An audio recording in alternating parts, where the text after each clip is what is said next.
Hello enthusiast!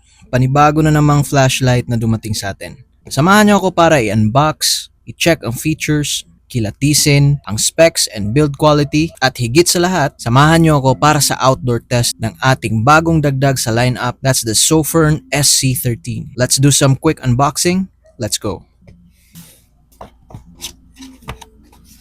We have the user manual, charging cable, Type A to Type C, spare gasket, and lanyard. Comes with a nice pocket clip,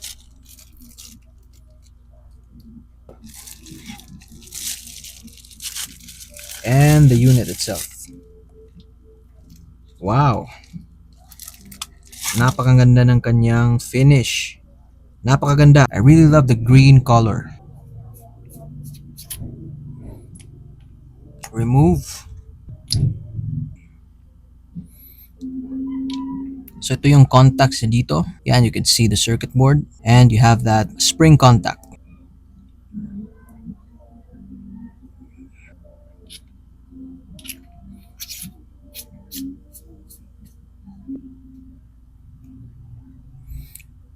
Kabit natin yung kanyang pocket clip. There you go. So this is everything that the package comes with. So let's do an outdoor test. Let's go. Ito naman testing ng ating Sofern SC13. Yan. Buhisan dam, 180 meters. Let's go right away to turbo. Tingnan natin kung makakaya niya. Boom. Yan. 180 meters, kayang-kaya naman. Yan. Yan.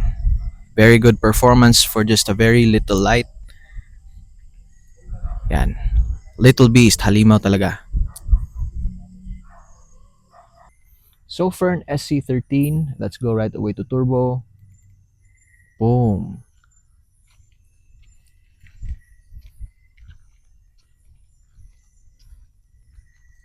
Very small package but very big light. Wow.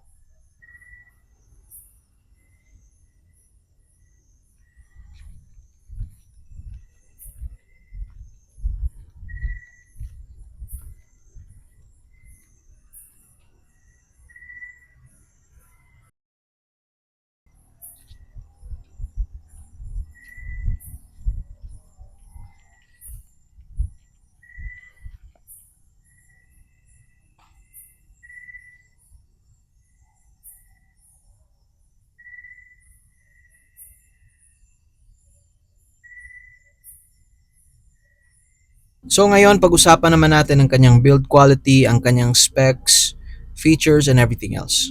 Unang-una, let's talk about ang kanyang highlights. Exceptionally bright for a keychain size. Napakaliit lang niya, pero kaya nitong maglabas ng liwanag ng up to 1,300 lumens. That's very bright for this size of flashlight. Yung laki niya is nasa 2.54 inches lang. Napakaliit, weighing only 1.41 ounces. Pero ang kanyang output na 1,300 lumens ay napakalakas na and it reaches up to 217 meters. Napaka-convenient na charging via USB-C. Meron din siyang lockout feature for convenience. Robust and weatherproof design. Constructed from an AL6061 T6 aluminum alloy. Dahil sa compact size nito, this is an ideal everyday carry flashlight. Waterproofing is rated at IP68. So safe pa rin kahit mahulog mo siya sa tubig or mabasa man siya. Dahil sa liit, gaan at kanyang design, marami siyang capabilities or potential for hands-free operation.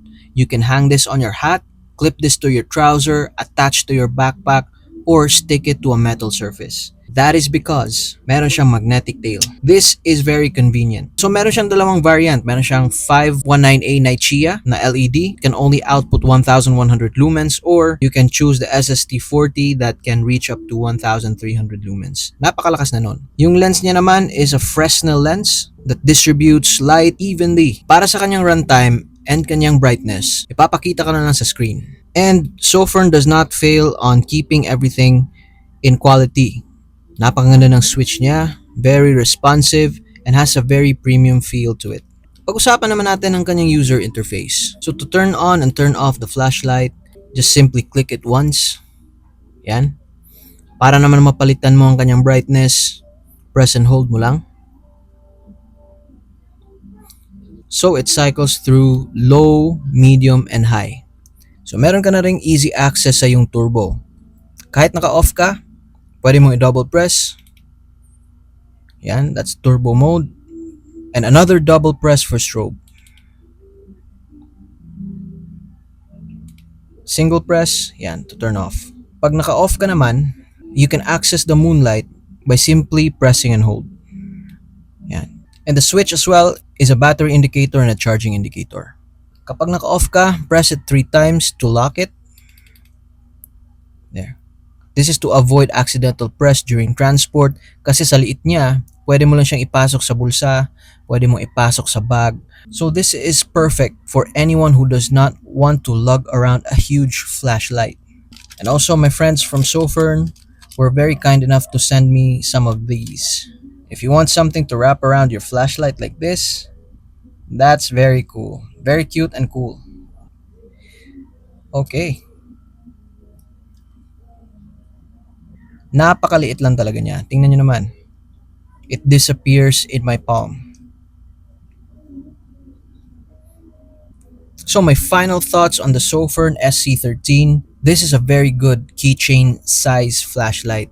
And very surprisingly, kahit maliit siya, napakalakas niya. This is very handy. So for those of you who wants to purchase this, andito lang ang link sa description natin. Maraming salamat, daghang salamat. This is your boy Muhayag. See you on the next video.